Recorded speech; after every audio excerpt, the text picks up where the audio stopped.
नमस्कार, मैं राजकुमार उपल अफलातून न्यूज़ के सेगमेंट राज की बात राज के साथ में एक बार फिर आपके साथ हाजिर हूँ।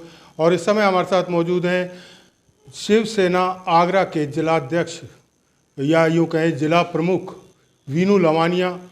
वीनू लवानिया से हम बात करते हैं, जानते हैं कि आज ये किस मुद्दे पर यहाँ पर इन्होंने प्रेस वार्ता की है। वैसे जहाँ तक पता चला है, इन्होंने एक चामुंडा मंदिर है राजामंडी रेलवे स्टेशन पर, उसको हटाने के लिए रेलवे प्रशासन ने नोटिस दिया है, तो उसके विरोध में इन्होंने यहाँ पर प्रेस वार्ता रखी है। किस तरह से क्या बात करना चाहते हैं ये बात करते हैं। क्या कहना चाहते हैं वीनू जी? उत्तर प्रदेश सरकार, भारतीय जनता पार्टी की सरकार हिंदुओं को आहत पहुंचाने का प्रयास कर रही है, उनकी भावनाओं से खिलवाड़ करने का प्रयास कर रही है। भारतीय जनता पार्टी ने जिस प्रकार हिंदुओं को अपने मत मांगे और हिंदुत्व की बात करी, वह खिलवाड़ और दिखावा था। आज प्राचीन मंदिर चामुंडा मंदिर जो रेलवे स्टेशन के निकट है, उसको तोड़ने का काम रेलवे प्रशासन के अधिकारियों के द्वारा, डीआरएम के द्वारा चस्पा नोटिस किया गया है। इसमें सरकार कहाँ से आ गई? वो तो रेलवे प्रशासन ने दिया है ना। आप अच्छा, आप इसकी बात करते हैं।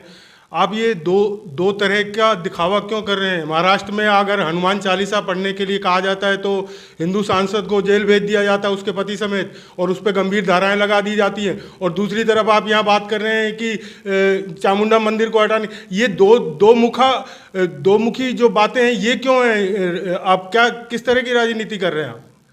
मैं आपको विनम्रता से बताना चाहता हूँ कि आप महाराष्ट्र की बात कर रहे हैं। महाराष्ट्र के अंदर स्पष्ट कर दिया गया है, शांति व्यवस्था भंग नहीं होने दी जाएगी, किसी प्रकार का कोई बवाल। अच्छा, वहाँ आपकी सरकार है तो वहाँ शांति व्यवस्था भंग नहीं होने दी जाएगी। यहाँ भाजपा सरकार है तो यहाँ शांति व्यवस्था भंग करो। हमने कोई शांति व्यवस्था भंग करने की बात नहीं की है, हमने हिंदुओं की बात उठाने की बात नहीं, तो मैं ये बात कर रहा हूँ, आप हिंदुओं की बात, हिंदुओं के ठेकेदार बन रहे हैं, तो ये बताइए कि हनुमान चालीसा पढ़ने पर क्यों जेल भेजा जा रहा है? हनुमान चालीसा पढ़ना गुनाह है क्या आपकी नज़र में? हिंदुस्तान के अंदर हनुमान चालीसा पढ़ना गुनाह नहीं है। तो गुनाह नहीं है तो फिर आपकी सरकार ने ये काम क्यों किया? सरकार ने सही किया और ऐसे ही लोगों के साथ ऐसा ही करना पड़ेगा कि बाला साहब जो हनुमान चालीसा पढ़ेगा उसे जेल भेजना पड़ेगा।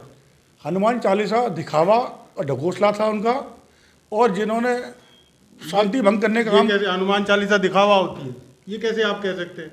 हनुमान चालीसा आपके लिए हनुमान चालीसा, दूसरे के लिए दिखावा। हनुमान चालीसा पढ़नी है तो पूरी पढ़िए, अपने घर में बैठ के पढ़िए, मंदिर में आके पढ़िए।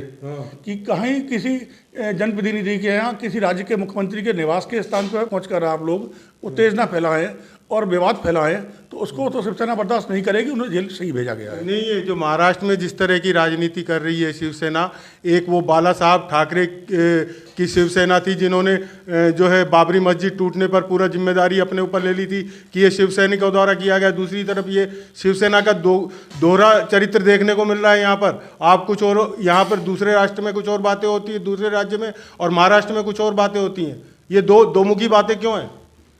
शिवसेना प्रमुख बाला साहब के ठाकरे के विचारों को लेकर ही शिवसेना काम कर रही है।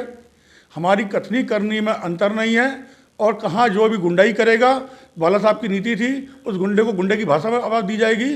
जिस प्रकार सांसद ने गुंडाई करी, झूठे आरोप पुलिस पर लगाए, और उसकी सारी झूठ उनकी वीडियो कल खोला गया है। क्या गुंडाई करी उन्होंने? क्या गुंडाई की? उन्होंने ऐलान दिया कि हम मुख्यमंत्री के निवास पर हम जाके हनुमान चालीसा पढ़ेंगे। तो आपके संजय राउत जी ने कौन सा उनसे वो कहा कि हम 10 फुट 20 फुट नीचे जमीन की तरफ गाड़ देंगे, कोई आंख भी उठा के देखेगा? तो महाराष्ट्र की शांति को भंग करने का जो भी काम करेगा उसे 20 फुट नहीं 50 फुट गाड़ दिया जाएगा। हाँ, महाराष्ट्र की शांति है और उत्तर प्रदेश की शांति नहीं है। उत्तर प्रदेश में शांति बनी हुई है। शिवसेना ने कोई अशांति का काम नहीं किया है। तो यहाँ तो नहीं हो रहा है बवाल हनुमान चालीसा पे और चीज़ों पर। वहाँ क्यों हो रहा है? आपके जो शिवसेना की जहाँ पर सरकार है, वहाँ उस राज्य में क्यों हो रहा है बवाल? ये बताइए, जवाब दीजिए। ये इसलिए करा जा रहा है कि भारतीय जनता पार्टी अपनी सरकार नहीं बना पाई। धोखाधड़ी का उजागर शिवसेना ने किया। सुबह 6 बजे उठकर फर्नांडीज जाके शपथ लेते हैं। ये कहाँ का कानून था, कहाँ का आधारशिला थी, उसको लेकर शिवसैनिकों ने कहा है कि हिंदुत्व के नाम पर यहाँ खिलवाड़ नहीं होने दिया जाएगा। और भारतीय जनता पार्टी की झटपटाहट और उनकी रणनीति है कि महाराष्ट्र के अंदर शांति भंग की जाए।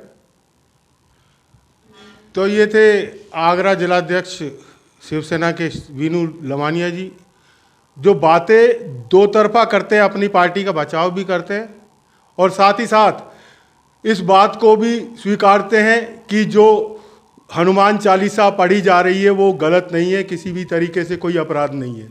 तो ये जो दोमुखी बातें हो रही हैं, जो महाराष्ट्र सरकार में अलग और उत्तर प्रदेश में और अन्य सरकार प्रदेशों में जहाँ शिवसेना की सरकार नहीं है या जहाँ भाजपा की सरकार है, वहाँ इस तरह की ये बातें कर कर के राजनीतिक माहौल बनाया जा रहा है अपने अपने पक्ष में। मैं तो कहता हूँ चाहे भाजपा हो, भाजपा को लग रहा है कि महाराष्ट्र में अब जो है इससे फ़ायदा मिल सकता है, या हनुमान चालीसा या लाउड स्पीकर हटाने जैसे मुद्दे जो आज चल रहे हैं उनसे फ़ायदा मिल सकता है, तो उन मुद्दों को हवा दी। आज ही यहाँ अगर शिवसेना को लग रहा है कि चामुंडा मंदिर हटाया जा रहा है तो इसमें उनको फ़ायदा मिल रहा है, राजनीतिक फ़ायदा मिल रहा है, तो इसमें शिवसेना जो है अब आगे है। तो ये तो राजनीतिक माहौल है जो देश में चलता रहेगा। इसी के साथ आपसे लेते विदा, फिर हाजिर होंगे आपके साथ किसी और मुद्दे के साथ। नमस्कार।